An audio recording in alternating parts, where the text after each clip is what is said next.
I'm Mohammed, the founder of Kahf restaurant, and the owner of Kahf restaurant.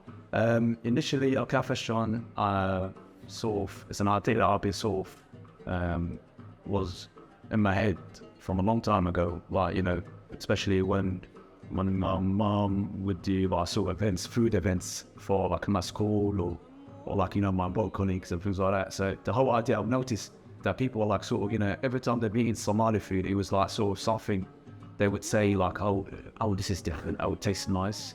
Oh, the meat is succulent. So I thought, that's something interesting. Why don't I sort of, take it to the mainstream? And that's sort of, but then again, but that was a long time ago. But the idea dawned on me in 2015. And I used to work for Reed partnership in the recruitment industry, and there was one of the leading dudes. One of my colleagues was leaving, and then I managed to sort of get the food from my mom's house, and they were just like in love with the food. And then I thought, why don't I just open something for it? Open somewhere where I could actually make money out of it. But then again, I didn't have a restaurant at the time. And then my sister-in-law, Almina, she had a restaurant with her husband and Abdi, and then obviously they wanted to sell it. And then when they sold it to me. She said, why don't you go for it? And alhamdulillah, I took it. It was a good choice. It was the best choice that I've made, I would say. At that time, I was still working at a hectic lifestyle. I was working in the recruitment, and I was helping my brother learn the tuition center, LSE education. So it was like sort of a very like sort of, pressured environment I was at that time. And so restaurant was the last thing that I would go into. But nevertheless, it was written, and alhamdulillah, I've taken it. Now, when I came to that restaurant, initially it was called Hajar al-Aswad. And when I came to this restaurant, I noticed, and it's like you're going into a cave. Hence the idea of Kahf came up. And also the word al-Kahf is a surah in the Quran. And then every Friday, because I'm next to the mosque, Islam mosque. So every Friday, when they pray in there, and Friday is usually you have to read Surah al-Kahf. Yeah, So I thought, that's a nice marketing, and plus I'm getting ajr out of it, I would say. And then, I combined them together, alhamdulillah. So that's how I started al-Kahf. Yeah, I would say, to be fair, like sort of, I would say in terms of food, I wouldn't say there was much big difference in that sense. The only thing is with the, if I go back to Somali food, I think personally, and this is my opinion by the way, I think it could apply to anybody, any nation, any culture.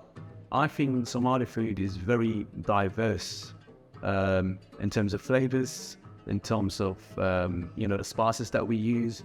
Like sort of, I can give an example, like in the rice, we've got cardamom, cinnamon stick, zira powder. This is something that, like sort of, is in the Asian food. Yes. They use it on the Middle Eastern food. I know some parts of Africa, like for example, like Sudan, they would use that type of herbs.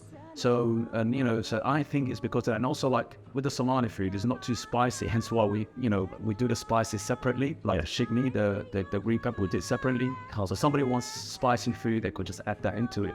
I think another thing is the element of sharing. A lot of Somali food is like, we like to sort of, dig our hands into it. And then, and share it. And, it's that element of sharing, like sort of, And also in terms of portion, and Somalis, I would say, like sort of, they're very, they're very generous. Yeah. Like, they like to sort of, like sort of be, when it comes to sort of our culture background, is very sort of welcoming, like sort of, especially the nomadic and nomadic times, in the nomadic, like if somebody comes into your village and you haven't got much, you'll share it with a stranger who's coming to the village. And so this sort of generosity has always been there, and I think you can see that through our portion of our food. The way our food is like sort of, you have like when you see the plate is almost like sort of overflowing with love and like with food. And so alhamdulillah, anyway. So I would say in terms of you're going back to your question, so I would say not much difference, but it just there's some more spices, and it applies to more diverse people. And also that, again, another thing is spaghetti. Somalis, like, they have in our menu is spaghetti.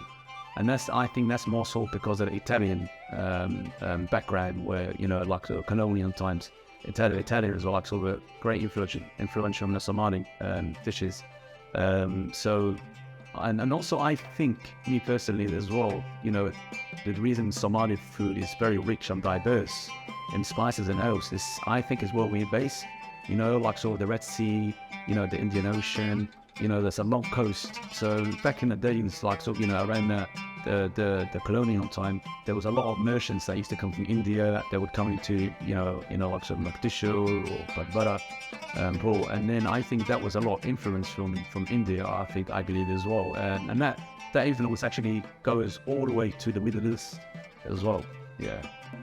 Me personally, firstly, I think it's a blessing from Allah. You know, that's the first thing. You know, you gotta go back. You gotta humble yourself. You know, so alhamdulillah, it's a blessing from Allah. And secondly, is I think we've got an amazing chef. You know, Chef Bashir. He's mashallah, like, you know, he's been with me 7 years since the restaurant started. And I believe, like, sort of, you know, once you've got consistency, you know, like, you know, not too many chefs in the kitchen. You've got one chef that's consistent on the menu. You start perfecting it and perfecting it, and you take customers' feedback seriously in terms of the food. So if they say something wrong with particular food, is too salty or is too oily, then we take that feedback and then we go back to the drawing board and we try to perfect it as much as we can. In terms of the cues, I personally think there's another element. Obviously, you know, there's, you know, the fact that our food is not too expensive, I believe, is a factor. Secondly, I believe that the fact that our food, we're very generous with the food portions, I think is another factor. And I think, you know, like sort of, if you look in the area, you know, like in the Somali food in particular, there's a massive gap in the Somali sector. You know, there's a lot of the Somali food, but although it's nice, and it's mostly like sort of, I mean, I've been through this. It's very designed for uncles, you know, like, so it's very men-dominated environment. And I think with Kahf, what's happened is we've broke away from that. We've broke away from, you know, the you know, alhamdulillah, the uncles are more than welcome, and, you know, but it's more sort of family that are coming in, more sisters are coming in. And I think, you know, if you look in the market, there isn't, like, you know, sort of Somali restaurants that are designed like McDonald's or KFC, where, you know, you could sit there and, you could sit there and, you know, with your family. There isn't. A lot of the Somali restaurants are very, like, cramped up. It's small. It's not very spacious. And I think, you know, back in the days, like when I opened up, we used to have a 60-seater downstairs in the basement. And you know, majority of our customers were men. You know, sisters were like, so, you know, they used to struggle with sisters trying to get in. They would take their food from outside. And alhamdulillah, you know, managed to find you know, a vacant location upstairs. And when I found that, I said to myself, you know, I had the place, used to be Baskin and Robbins upstairs. Yeah. And I was like, you know, like, so you know, playing with the idea of making it into part of Al-Kahf basement, but I never had the opportunity or the finances to do so. But alhamdulillah, you know, obviously then the COVID happened and it was more difficult. But alhamdulillah, you know, when Al-Kahf downstairs picked up, you know, I thought, let me just do it. This is a good time to do it. I've noticed there's a lot of the customers were getting attracted through TikTok. Social media was massive. It was, you know, like, I think the first social media that, like, sort of put us on the map was a guy called Halal Food Guy. Yeah. He came in one day. I didn't know who he was. I've never heard of him in my life until that day that he came and sat down, and, you know, it was all suited and beautiful. I remember. I'm not sure if he came from a wedding or he actually made an occasion for this restaurant, you know, to come to Al-Kahf, but he was all suited and beautiful, you know. And there's two of them, and then like, so when he had this food, I remember very clearly it was chicken and an lamb together, like it was a combo of a lamb and chicken platter. And then when he had that at the end of it, he came up to me, and alhamdulillah, at that time I was there, and then I spoke to him, and then he complimented the food, and I said, you know, and usually with the customers I tell him, you know, if you're happy with the service or the food, please, you know, Google us and put a review in there. You know, because not a lot of people knew about us. I didn't do a lot of marketing, so I wanted people to look at the food and the quality that I had. But but I did do a lot of marketing. But he laughed and he said, don't worry about it. You said, just watch. And then from what I watched, my sister the next day, she calls me, she goes, oh, you know, you're in Instagram, you're on TikTok. My sister Zainab, I think it was. And then I think it was Zara, yeah, it's Zara. Yeah. And then there's two of them, Zainab and Zara, by the way. But yeah, but I think it was Zara. And then she called me, she goes, you're on there, have you seen it? And I said, no, I think it's a lot of I'm not a social media person, do you know what I mean? But, you know, so alhamdulillah, when I looked at it, I saw so many views, I was so gobsmacked. And then we've had people coming from Bradford, Birmingham because of that, you know, like Manchester, right? You know, like, you know, and like, you know, I've got 60 seater and, you know, like people coming and queuing up. It was just, so that was the first. Then after that, you know, like, you know, Ilyas Feed Yourself came along and then you did I think you did like, you know, a couple, and the 10 Somali restaurants, 10, and then you made us into a second, which, alhamdulillah, we're happy. We're extremely over the moon for that. So, you know, but alhamdulillah, so I think the social media, then we've had, you know, like other social media elements, you know, like Evening Standard, My London came along, and I had Evening Standard, there was a clip on, you know, there was another gentleman, I can't remember his name, but it was another, like there's so many, and then for some reason they all kept up coming this way, and it was all like almost like, you know, discovering America all over again. You know, so alhamdulillah, the way I'm humbled about it, and I'm happy with it, alhamdulillah.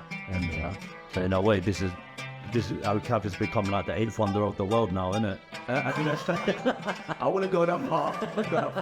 I want to go that far, but, you know, anything is possible, and if you put your mind to it. So when we closed for the 2 month, we've noticed that, you know, our customers, you know, our regular customers and the new customers that I heard of, obviously they were a bit disappointed that we would close, and obviously they had to find an alternative.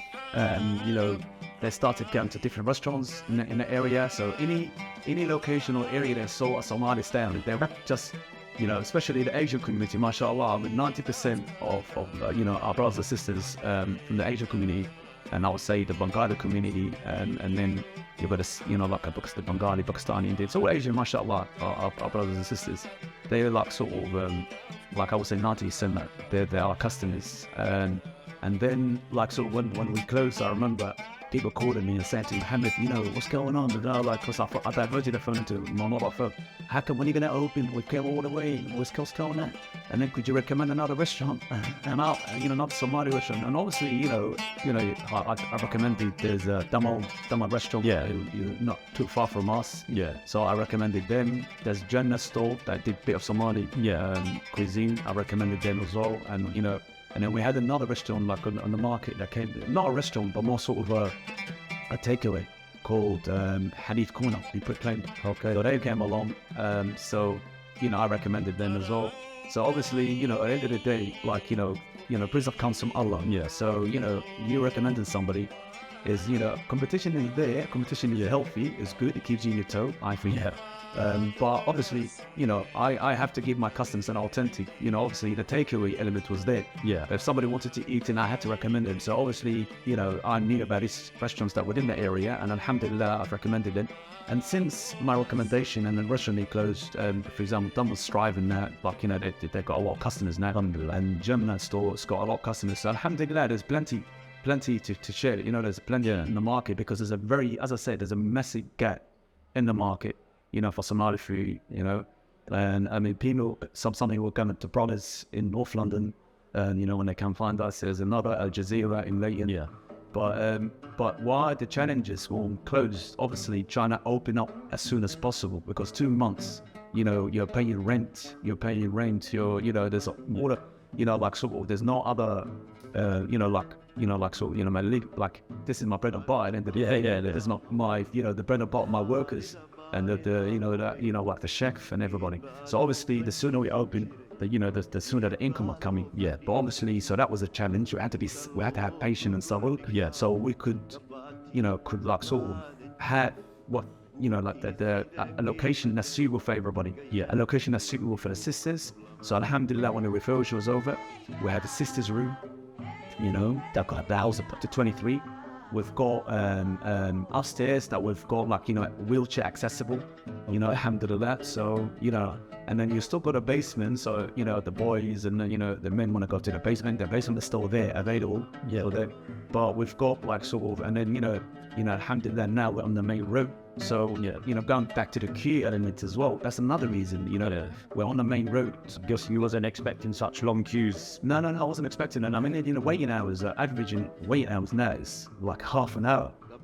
You know, sometimes it goes to an hour, but, you know, we're trying to improve it as much as we can. We're trying to come up with different innovative ideas on cutting that time. Yeah. You know, bottom line is, it's not like, you know, the food is taking too long. The food is ready. It's just a matter of, imagine 104 people sitting down at one time, and then you've got 20 people waiting, and you've got a Just Eat and Uber Eat as well coming in, and you've got the takeaway. So, you know, from my kitchen, you know, alhamdulillah, I've expanded my kitchen. So before it used to be 2 cookers, now we've got 3 cookers, and still I'm trying to expand it.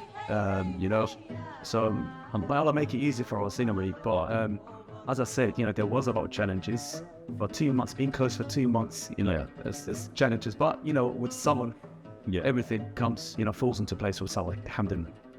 Okay, so the big question is,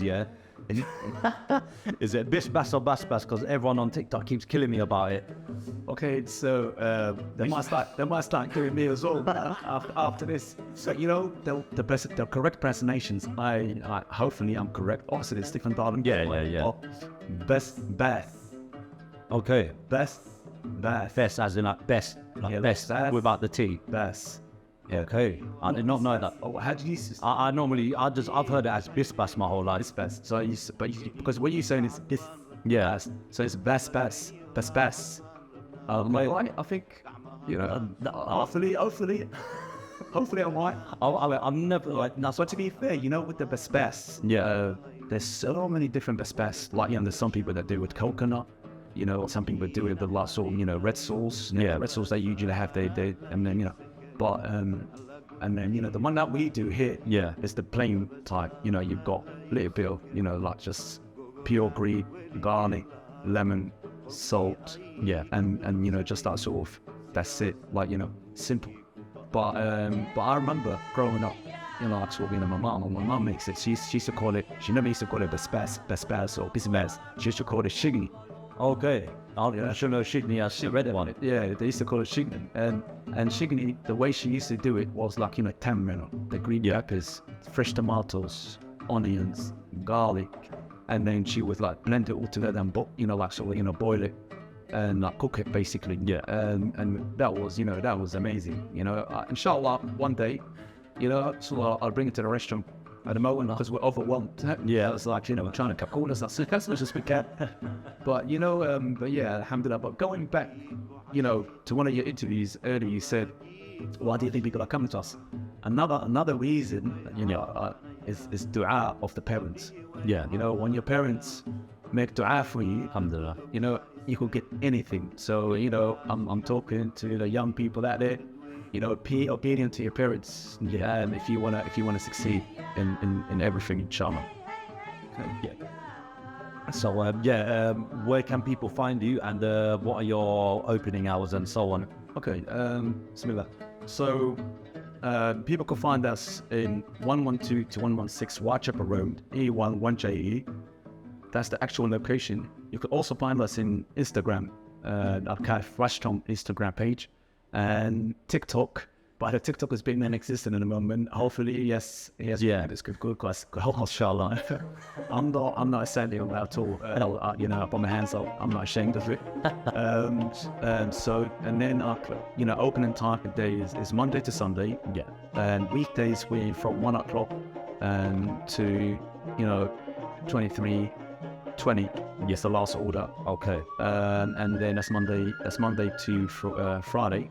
And then on the weekends it's 2 o'clock to 23:20. Again, last order. Okay. So yeah, Monday to Sunday, bank holidays, Eid celebration. Yom Hanani as well. Yeah, we're open on Eid day was. Easter holidays.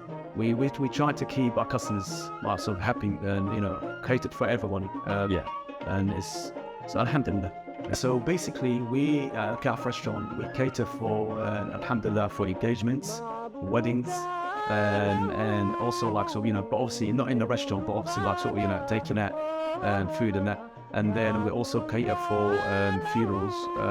For winter funeral, what we do is we do a very, very low rate, and like sort of like we're not doing a normal price, we do it late. So we alhamdulillah, we get obviously to get ajr out of it. Yeah. And I would like to thank my team. We've got a very strong team at the moment. We've got a good team here with Ali and Mark, and we've got Habiba. We've got that's quite a few team. Usually there's quite a team, but and my family is helping me out as well, Saeed and Sophia, Khalid, but they're all helping us out. But so as our Kahf grows, we're getting a lot of helpers and people, family and friends helping in and jumping in. We've got Mustafa, who's very familiar, to be with us, and then so there's a lot of family and friends that actually help in the business. The business with that, it's not just about me and the chef. Yeah, it's about a team. I'm sorry if I didn't mention a few. My son Musa as well. He helps out Justin, and let him know, and like sort of my nephew Abdulrahman. And the list is long. We've got a new addition, Muna, now that she's doing really, really well. She's in charge of the sisters' room. There's quite a few people that helps us out. Workers and helpers, both. I'm thanks to them that our Kahf is functioning. And sometimes even customers, when they see us, we're overwhelmed, they jump in, help us. So alhamdulillah. So I see our Kahf more of not just a business. I see more of a family, community orientated. Yeah. But alhamdulillah, in a way. But big shout out to the chef, Bashir, Mr. Abdullah Usman. Thank you very much for your hard work, everyone. And that's it.